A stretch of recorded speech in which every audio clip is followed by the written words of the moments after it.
Hello guys, welcome back to this channel. In today's video, I'm going to show you how we can move application from internal storage to SD card on Android mobile phone. Okay, let's get into it. Here I have opened my Android phone, and first thing first, we can open our settings application.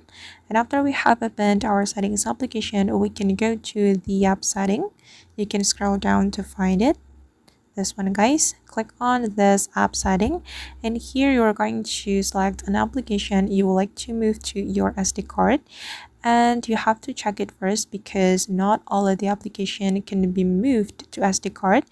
And as far as I know, the application which can be moved to SD card are applications such as Instagram, Telegram, CapCut, InShot.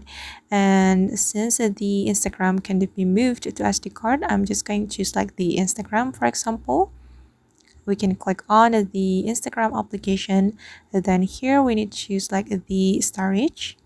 Okay, and if we want to move our application to SD card, we have to change the storage location. We just need to click on this change option.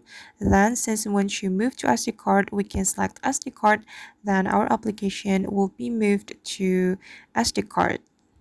Alright guys, and that's how we can move application from internal storage to SD card on Android mobile phone. I hope this tutorial will be useful for you. Thank you so much for watching and see you in the next video.